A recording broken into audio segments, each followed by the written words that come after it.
I just had the miserable task of watching the Indiana Fever play basketball without Caitlin Clark. There were a whole lot of things wrong with this game on the basketball side of things. Obviously, the Indiana Fever's interior defense was horrible. If you watched this game, you saw them give up, I think, over 50 points in the paint. Aaliyah Boston looked like a cone down there. It was literally horrible to watch. I haven't seen a team play that bad interior defense in a long time. They were not even trying. It's like Caitlin Clark wasn't playing out there, and they decided, you know what, since Caitlin Clark isn't playing, we're not even going to try. We know we're going to lose. It was horrible to watch. This is a game you could have won against the youngest team in the league. I can't believe what the hell I just watched. Embarrassing performance by the Indiana Fever, the Caitlin Clarkless Indiana Fever. That was an awful performance. I cannot believe how trash y'all look. Hale and Clark missed one game, and the Indiana Fever looked like they were playing blindfolded with oven. Admits what happened did they forget how basketball works without their queen on the court, oh, but Caitlin didn't stay quiet, no. She went off like someone just insulted her three-point shot at Thanksgiving dinner. You won't believe what she said, or how the Fever collapsed faster than a lawn chair at a barbecue buckle-up. This meltdown is Hall of Fame material. So, the Indiana Fever did not look good without Caitlin Clark. I guess that would be an understatement. Look, I mean, it's not that surprising to see the drop-off for the Fever without Clark. This Caitlin Clark effect, if you will. Because so often what's talked about is her impact on interest or economics, but all of that is based on her abilities as a basketball player. Caitlin Clark sits one game out, and the Indiana Fever immediately begin auditioning for a horror movie called When Fundamentals Die. 1 second, they're riding the Caitlin Clark hype train. Next second, that train hits a wall, explodes into confetti, and everyone's just standing around asking if someone remembered how to play basketball. To be here with you guys today, the Indiana Fever lose to a young Washington Mystics team, 83-77. It was like watching a magician leave the stage, and the crew just panicked, dropped a wand, and tripped over the rabbit. Caitlin took a seat, and the Fever responded with a performance so flat, so lifeless, so offensively offensive that fans weren't sure if they were watching a basketball game or a live demonstration of how to waste 40 minutes of your life. Not surprised. As I said tonight, not surprised one bit. A lot of blame to go around with this team. You found out tonight, truly, that without Caitlin Clark, this offense does not function. There wasn't just a dip in quality. There was a full-blown plummet. The Indiana Fever went from let's build around a generational talent to let's see what happens when 5 people run in circles and call it strategy. Without Caitlin, it was like someone hit the mute button on talent passing, non-existent shooting. Hilarious coaching somewhere between improv night and figure out girlies. It turns out the game plan was less team basketball and more panic when Caitlin's not looking. Writing's on the wall for these next couple games, bro. Because I'm telling you right now, the Indiana Fever is in a heap of trouble, bro. I mean, it is hot in the kitchen. Sydney Colson is not it. I just gotta keep it real, dog. I ain't gonna get on here a lot. She looked bad. I mean, Stephanie White looked bad. The whole team just looked bad. And the players, oh, bless their hearts, they look genuinely stunned, like they had no idea the game still happens. Even when Kane Clark's on the bench, you can feel the internal monologue on the court. Wait, you mean I'm supposed to dribble and think at the same time without her? Just embarrassing. This was an embarrassing game. Stephanie White, down 12 points with 6 seconds to go, just called a timeout. She just called a timeout. This was a absolute embarrassment. An embarrassing performance from the Indiana Fever. Here's a revolutionary concept. Maybe, just maybe, don't build a whole franchise strategy around one person doing everything. Because when that person has a seat, the rest of the roster suddenly looks like they were selected via lottery drawing and middle school pep rally.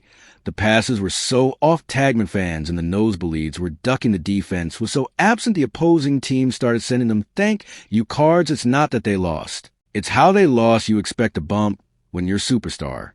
is out, you don't expect the team to spontaneously combust like they were cursed by a basketball, which Caitlin Clark was watching from the sidelines like a mom who left her toddler alone with paint. There was that silent fury, the I swear to God, if I had to come in and save y'all again face. And oh, it showed her face was basically a live meme eyes, squinting lips, pursed arms, crossed like the human version of a performance review. She didn't have to say a word. The disappointment was louder than the score gap, because this isn't just about a bad game. This is a full-blown indictment of the Fever's entire structure. Caitlin Clark isn't just the engine. She's the wheels, the brakes, the GPS, the air freshener, and the driver. Without her, the whole car crashes into a ditch and sets itself on fire. The Fever. Without Caitlin, I like a band. I forgot the lead singer is the band. Doesn't. Another thing for the Fever, obviously, Caitlin Clark out minimum of 2 weeks with a quad strain. To me, when somebody says, or it gets announced that it's minimum, I'm like, ooh, that's probably 2 to 4 week situation. So I think this is a moment that we're going to find out, like, what is the Fever really made of? And this tragic comedy has layers, because remember, all that preseason hype Caitlin's going to help we've recruited talent. She's not alone out there. Cute, really cute. What they meant was we found some people with arms and legs, and we're praying muscle memory kicks in eventually. It's hard to overstate how badly the team underperforms when Clark's off the court, but let's try anyway the Fever's offense without her looks like someone trying to bake a cake by smashing eggs on the counter and yelling bake for 40 minutes. There's effort, there's motion, but no results, just sticky confusion and shame. And the WNBA, oh baby, you can feel the panic ripple through the league's offices every time Caitlin's not on the court, because when she's not lighting up the scoreboard, guess what? Else takes a nosedive, everything TV ratings, splat ticket prices, crater merchandise sales slower than Indiana's offense. You could practically hear ESPN executives scream, "Get her back on the court.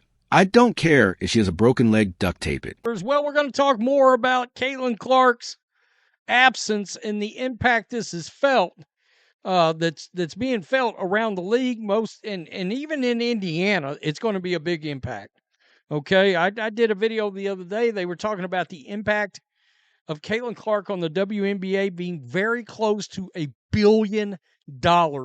This league has never seen a star suck the spotlight out of the room this efficiently. Caitlin Clark sneezes, and a trend, she blinks. And as a GIF, when she's off the court, the entire WNBA product looks like a corporate PowerPoint presentation in desperate need of caffeine and a soul. And let's talk economics. When Caitlin plays, arenas are packed. Hot dogs are $12, and you have to fight someone's grandma on eBay for a ticket. Without her, you could walk in with a coupon and be upgraded to courtside. With a free foam finger and a hug from a mascot, the drop-off isn't subtle, it's seismic. Without Caitlin Clark, the league goes from Super Bowl-level energy to local high school talent show featuring interpretive dance. And confusion, let's not even pretend the Indiana Fever's recruiting plan wasn't Caitlin. We'll figure out that was a plan. Step 1, draft Caitlin Clark. Step 2, championship. They looked at a once-in-a-generation player and thought, perfect, now we can all relax. Now, the Indiana Fever with Caitlin Clark against the Atlanta Dream scored 12 points in a quarter. The Indiana Fever with Caitlin Clark scored 13 points in a quarter. The Indiana Fever without Caitlin Clark have back-to-back quarters scoring 17 points in one and 13 points in another. They forgot she's just a player, not a miracle worker. She didn't come with a magic wand. She came with a jump shot and high expectations. And somehow, that was enough for everyone to assume she'd carry 11 other people like she was delivering groceries through a blizzard on a tricycle. And the media, they're all over it. Wow, the Fever just didn't look the same without Caitlin G. Really, that's like saying a pizza shop without pizza fell off a course. It didn't look the same without her. It's just layups. Missed threes and awkward pick attempts that make you wonder if pick and rolls are just theoretical concepts in Indiana. Let's be real, Caitlin Clark is already the MVP of this team. Not future MVP, not potential star. No, she is the oxygen tank. Everyone else is just holding their breath and hoping she doesn't notice the walls are closing, and this isn't even about one bad night. This is the unveiling of a truth no one in the WNBA wants to admit out loud. They need her, not hope for need cheese. The post the heartbeat, the one keeping the lights on while the rest of the building forgets to pay the power bill. Playing against a bunch of rookies out there. This was a winnable game for the Indiana Fever. This team, mind you, with Caitlin Clark, literally lost by 2 to the New York Liberty, which is the championship team last year. And without Caitlin Clark, you look trash out there. And it's not even that they look trash. They are boring to watch. And the moment she's not on camera, the script falls apart, the narrative dries up, the energy collapses. Suddenly, we're watching a scrimmage between two teams that look like they just met in the parking lot to Fever. Without Caitlin, it's a movie trailer. Without the explosions, a playlist. Without the beat, drop the romance. Without the kissing, just long, boring, nothing. Meanwhile, Caitlin's sitting there like a teacher, watching the substitute fumble through a lesson. Plan written in Klingon you can. See it in her body language. She knows she has to come back. Because if she doesn't, they're one game away from hiring a motivational speaker mid-timeout and passing out you tried stickers at the final buzzer. So what now? The Fever need a plan that does involve Caitlin Clark doing literally everything short turn the lights on in the arena. The WNBA needs a plan that doesn't rest entirely on one woman's shoulders like she's the basketball version of Atlas. And the fans, they need a refund for having to witness what might go down as one of the most comically chaotic performances in modern sports history. And her abilities as a basketball player were sorely missing for the Fever against the Mystics, where her playmaking abilities especially. You know, the team only had 15 assists. She averages over 9 a game. Their points per game were 11 lower than normal, and they got a bunch of buckets in garbage time. They had 0 fast break points, which is unimaginable. Oh, we're not done, not even close, because the aftermath of Caitlin Clark sitting out wasn't just a Fever meltdown. It was a full-blown league identity crisis. Picture it. The post-game press conference, reporters shuffling in with the same energy as fans leaving a Coldplay concert halfway through. You could hear the soft whirring of shattered expectations. One by one, players sat down clutching their bottled water like it was a security blanket. The questions were merciless. What happened out there? Translation: why did it look like you were playing Twister instead of basketball? And the answers, oh bless you'd think they were trying to solve quantum mechanics with how hard they search for excuses. We just need better communication. Sure, like maybe one of you could communicate to Rim that it exists and would appreciate being involved in your shot attempts. Meanwhile, Caitlin Clark sat in the corner with the expression of a group project leader watching. Everyone else winged the PowerPoint. Without reading the slides, you could practically see her calculating how many career years she'll have to shave off her prime just to keep the Fever above 10 wins. All right, Indiana Fever's first game without Caitlin Clark, and it turned out to be a loss. And not just a loss, but the biggest loss they've had thus far. Now, was it a blowout? Absolutely not. Actually, what I expected did come to pass. Dodwana Bonner had over 20 points. She stepped up as a vet. Not super consistent. She did have some missed shots. She wasn't like the all-star that we're expecting her to be. Natasha Howard also had over 10 points. Not bad, but we didn't get that energy that we normally get from Caitlin Clark. And while the players danced around accountability like it was hot lava, the WNBA front office was having a silent breakdown in an undisclosed location. Somewhere a marketing exec clutched a Caitlin Clark jersey, whispering, "She has to come back. She must come back." Because that dip in viewership, that wasn't a dip, that was a nosedive straight into the Mariana Trench TV networks, were hitting refresh on their streaming dashboards, watching the numbers fall like the stock market during a scandal. Advertisers started blinking, sponsors started stuttering, the ticket scalper outside the arena. He gave up and went home early with tears in his eyes and foamed fingers. Unsold. This isn't just a Caitlin problem. It's an exposure problem, her absence, exposed that the rest of this team and arguably parts of the league are about as compelling as a soggy Pop-Tart all the branding in the world can't cover for a product that loses its sizzle the second its main course takes a bathroom break. Hey guys, so Fever lose, and basically every organizational deficiency that we knew existed but kind of papered over was laid bare for everybody to see. Post play, non-existent. They were out-competed, they were out-hustled, they were out-rebounded.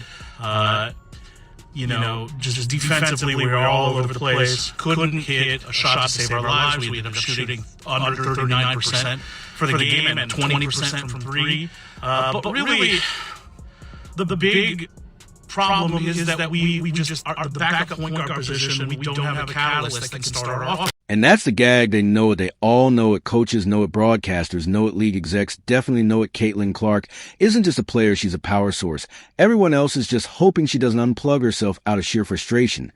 So the Fever better pray to every basketball deity in existence that Clark stays healthy, happy, and just delusional enough to keep believing she can carry this chaos. Because if she ever decides, she's had enough if she ever says, nope, not today. You can kiss those rating sellouts and corporate partnerships goodbye. Caitlin Clark is a WNBA stimulus package. And without her, the economy is crashing faster than the Fever's offensive, says bottom line Caitlin Clark. Is that girl, she's not just raising the bar, she's the reason the bar exists. And without her, everyone else just kind of forgets how to jump. So, to the Indiana Fever, maybe next time you're generational. Talent takes a breather.